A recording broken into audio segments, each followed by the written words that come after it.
everyone turn their phones off, please? Otherwise you spoil it for your colleagues.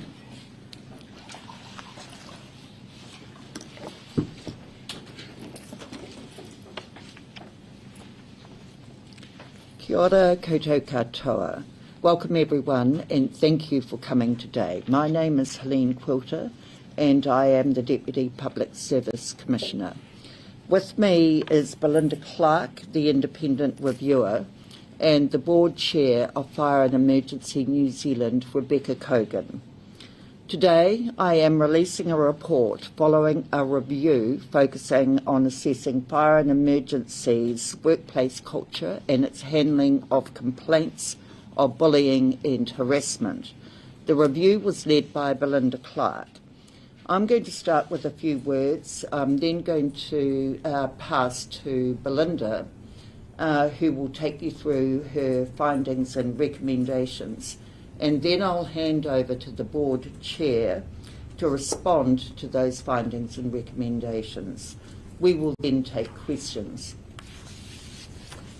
On the 29th of April this year, following a request from the Board Chair, I directed an independent review of Fire and Emergency New Zealand's workplace culture and its response to complaints of bullying and harassment.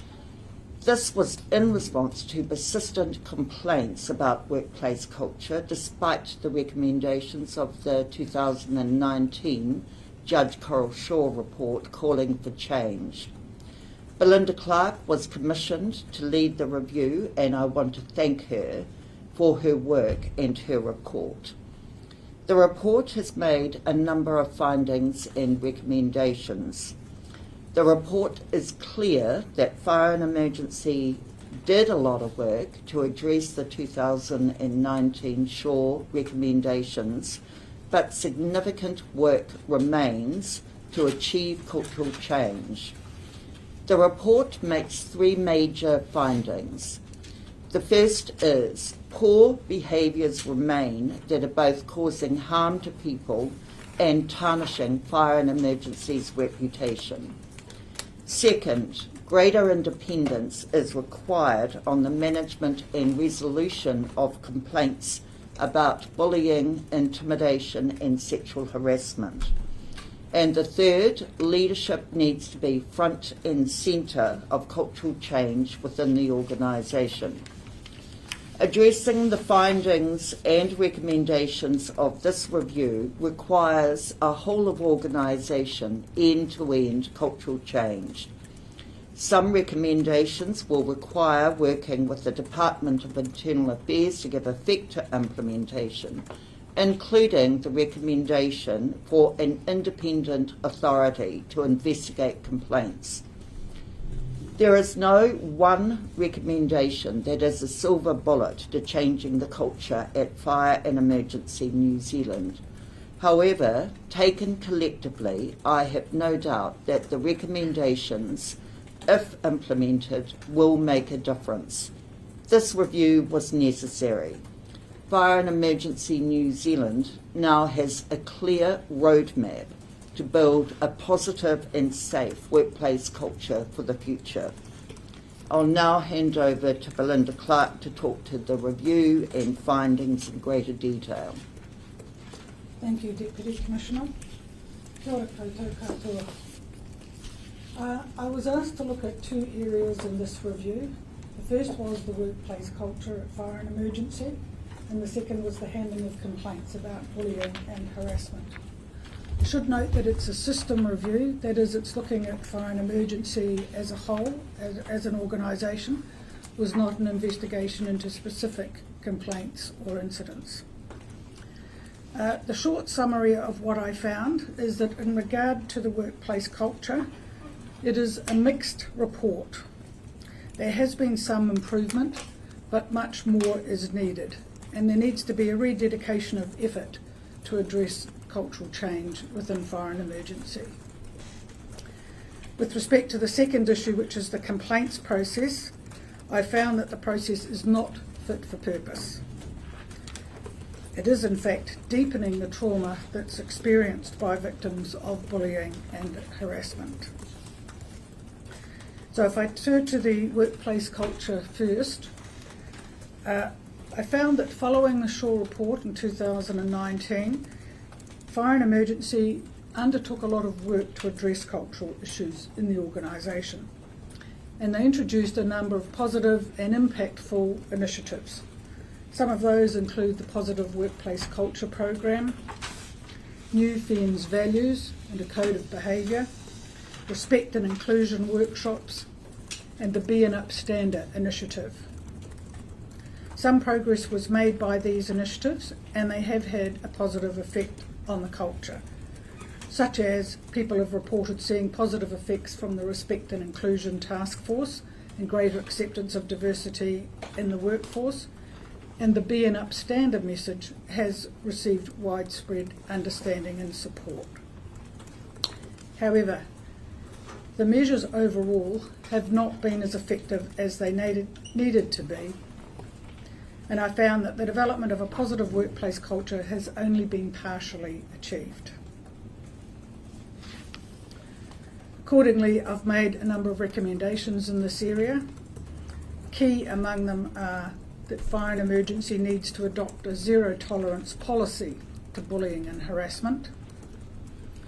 There needs to be strong and accountable leadership throughout the organisation, and this means that leaders should be chosen and promoted based on their people management skills as well as their technical skills.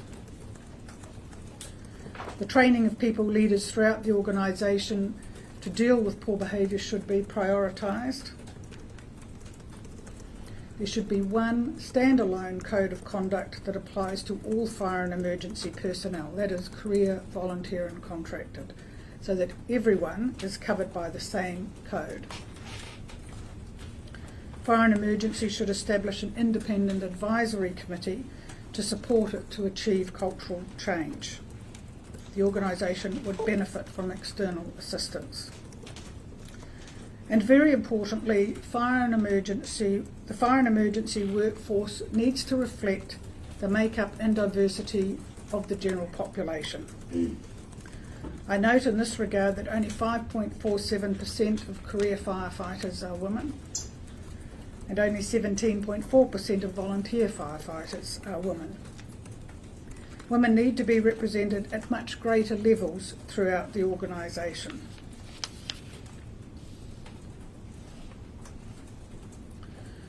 Turning to the second part of my review, which concerned the handling of complaints, as I said, I found it to be not at all satisfactory. The complaints process is not fit for purpose.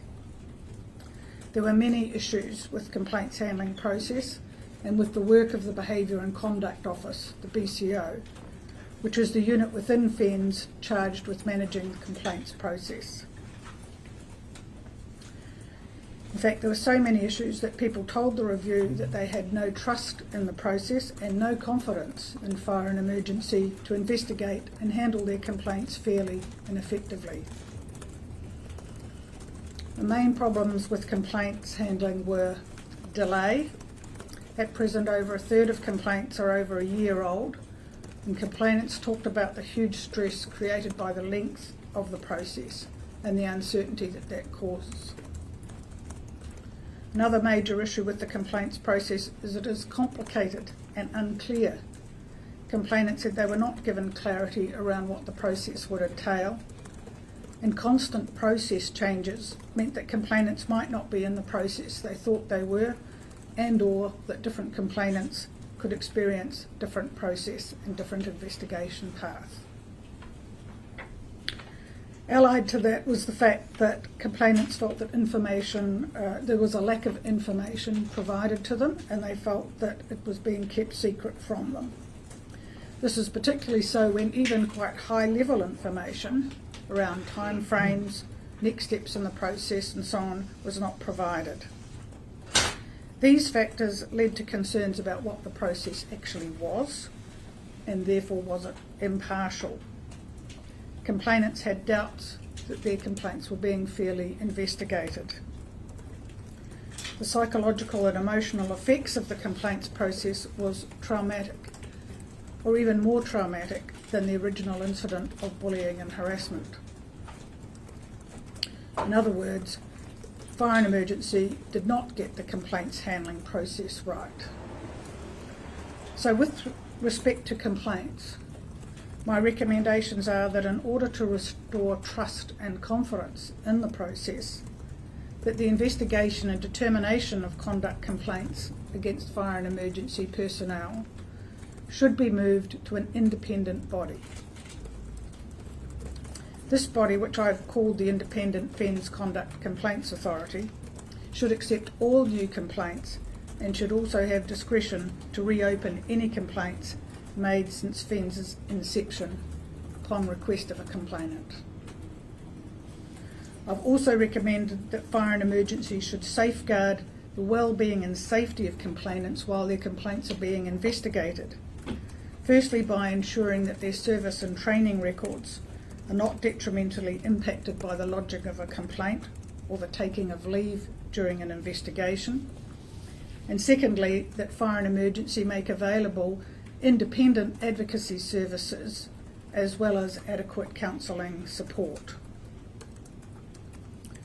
In conclusion, I would say that the two major aspects of the review, the complaints handling process and the workplace culture, have led to two major requirements moving forward. And this was a future-focused review looking at how things can be improved.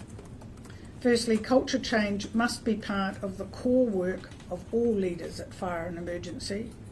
And secondly, that there must be independence in the handling of complaints into bullying and harassment. Thank you. I'll now hand over to the Board Chair of Fire and Emergency New Zealand. Kia ora koutou katoa. On behalf of the Board, I welcome the review report and I thank Ms Clark for the quality of the report and her value-added recommendations. I want to make it clear that we accept all the findings and recommendations. Fire and Emergency has made a lot of progress since the Shaw report in 2019. Our intentions were always good, but as the review says, we have fallen short of execution and our goals. I want to acknowledge that the complaints process to date has not been adequate and that the organisation needs a cultural reset. The findings and recommendations are an opportunity to do that. I thoroughly welcome the opportunity to establish the Independent Complaints Authority and to begin to bring trust back to the complaints management process within FENS.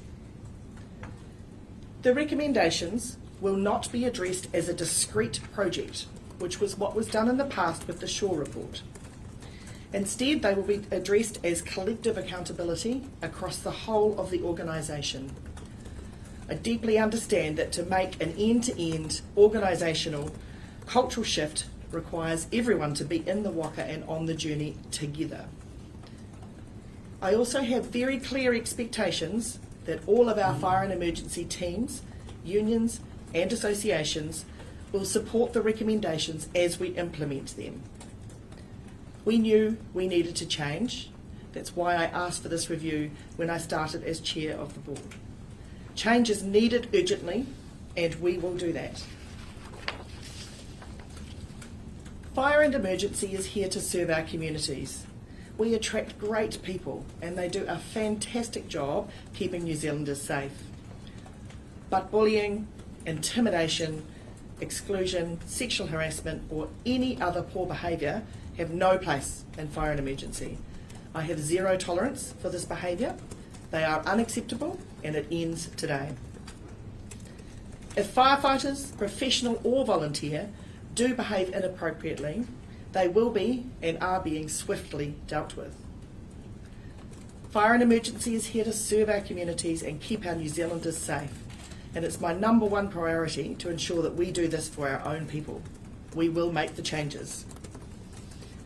The workplace culture at Fire and Emergency must change, and the report makes that clear. All the recommendations will be implemented in a timely manner. And I note that there is no single recommendation that will bring about the change required, but taken together, they will make a difference. As Ms Clark says in her report, and Ms Quilter has also said earlier, Addressing these findings and recommendations of the review requires a whole of organisation end-to-end cultural change with collective responsibility across the whole organisation. This change requires everybody's commitment. Finally, I reiterate today that this is a line in the sand. We will change.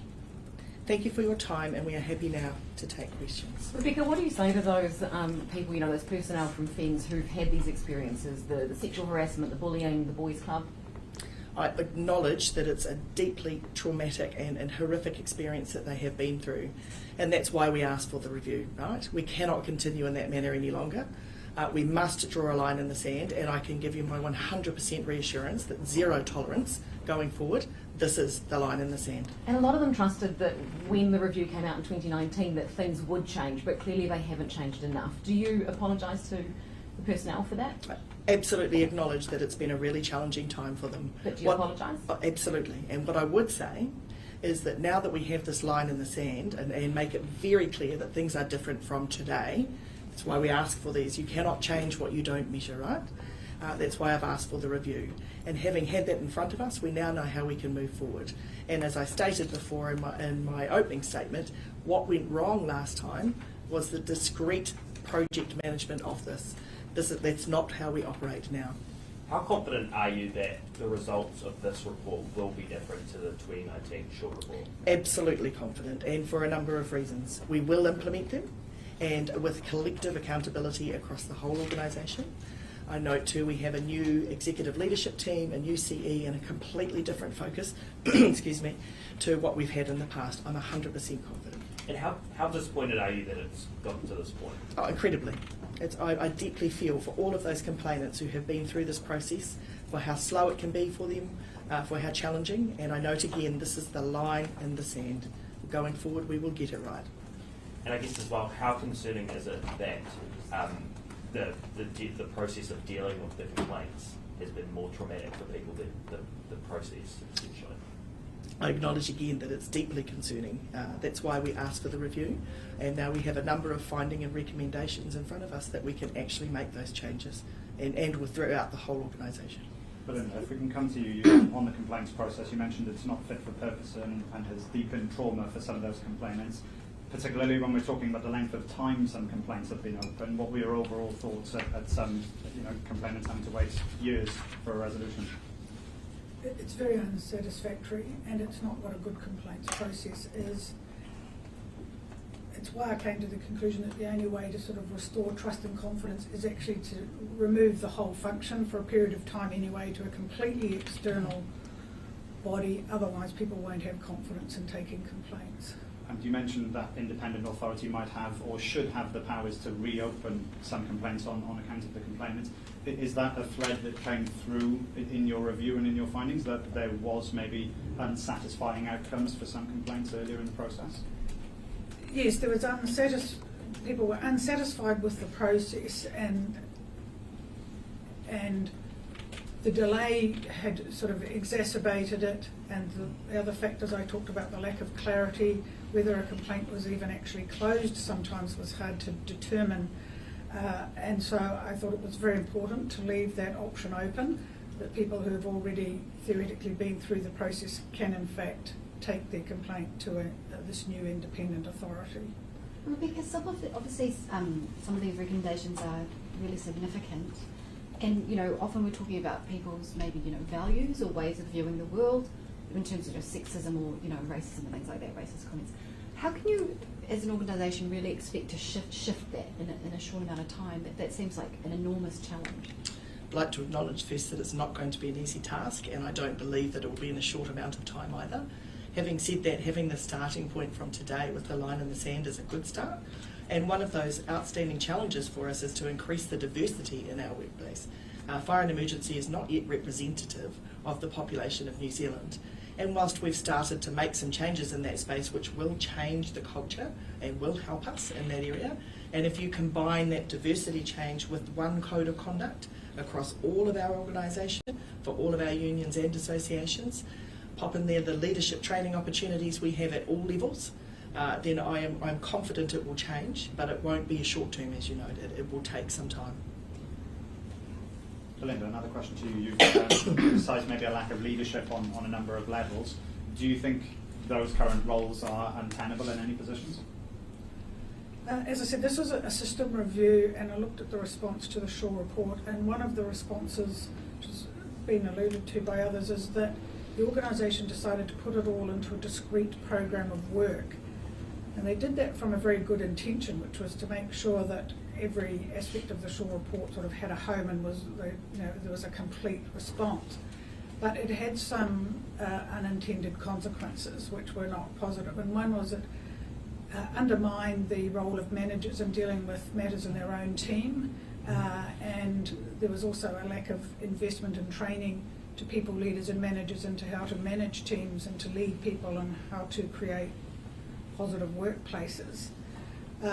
And the message also undermined the idea that every single person in an organisation contributes to its culture and must model the standards of behaviour. So although it was meant well, it did have the effect of undermining the idea that positive workplace culture is everybody's responsibility, and it's particularly senior leadership responsibility. And to some extent that program was disempowering of managers. So that's why I said future focused. It's about restoring the centrality of people leadership into the competencies that are required for people leaders, and making training in how to manage conflict and manage teams a priority. There has been, I think, a lack of investment there. And the idea that everybody is responsible for culture. It is not just some separate program, and also that it's a matter of daily business. Again, it's not a discrete sort of project, it's every day, how we do things every day. Well, how long do you expect the complaint process to remain independent? Have you set any timeframes on that? I've recommended 5 years and then a review, and the reason I've said 5 years is I think there has to be a vehicle for people to take complaints for long enough that it feels like it's genuinely external. It's not just going to be going back to FENS. But in an ideal world, if the complaints process worked well and the independent authority established a good body of practice, that could be transferred, that could happen, but I've suggested that that be reviewed at the 5-year mark. Rebecca, are you worried that this might deter people that might have otherwise wanted to maybe volunteer for firefighting or anything like that? I think it's an opportunity. So this line in the sand, this is a time for us to say we've taken a review, we've had a look at what's not going right, we've had a look at our opportunities going forward. I think this is an opportunity now where we say things will be better. It's a line in the sand, zero tolerance, it will be a safe workplace, absolutely volunteer.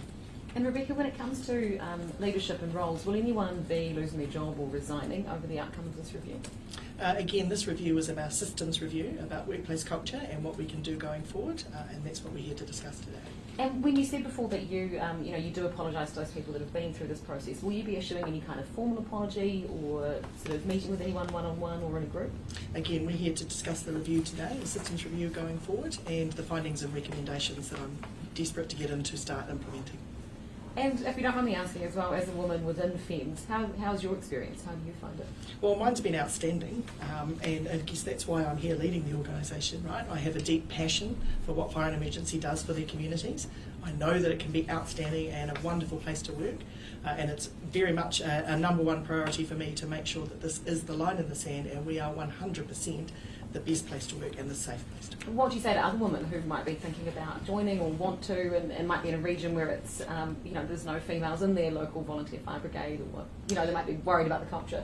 Absolutely. Well, I think you still need to come in and work for us, volunteer for us. I'm here. There's a lot of others who've started in this space as well. Be reassured that our focus is 100% on getting this correct. It is a wonderful place to work, and we will improve from here. We will make changes. Rebecca, you mentioned the phrase line in the sand quite a few times, but I guess what assurance can you give people, actual assurances that we won't be here in 3, 4, 5 years' time for another independent review?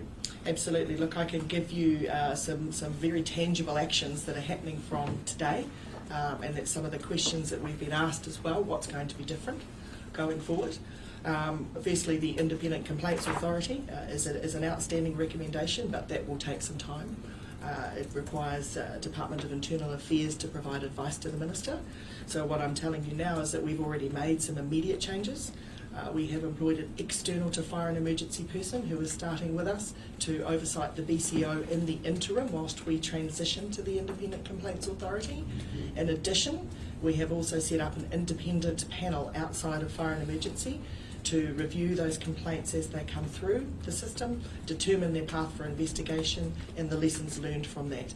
So I'm giving two very clear independent notes now until we can get to the Independent Complaints Authority, noting it will take some time. That combined with the other recommendations that will be implemented and my personal 100% reassurance that we will make sure that this changes. When do you expect the Independent Complaints Authority to be up and running? Like, is it in the next year? So what we do know is that the Department of Internal Affairs have to provide advice by the 28th of February to the Minister. So that's the date I know at the moment. Once we get to that point, then I can provide further then. Linda, one more on the leadership question. I think there was a line in the report itself saying recommends leaders should be chosen and promoted based on their people management skills. I guess, how have you seen people being promoted to leadership previously for that line to find its way into the review? Primarily been on technical skills and firefighting and emergency response skills. Obviously they're key, but I've found that there's been insufficient attention paid to the other components of leadership around people leadership and team building and that sort of thing. So I've recommended that be elevated to sit alongside the technical skills. And when you look at other reviews that you've done and you kind of reflect on this one, how does this sort of stack up? Because it seems, I guess, that FENS has fallen short. Have you seen similar reviews like this, or is this pretty bad? This review just looked at fire and emergency, so I don't have a relevant comparator. We do know that MB published some research last year which suggested that New Zealand in general has quite a high rate of workplace bullying compared to like countries. That's it. Anything more? Nothing more? You seriously finished? Okay. We're done. Thank you. Thank you. Thank you.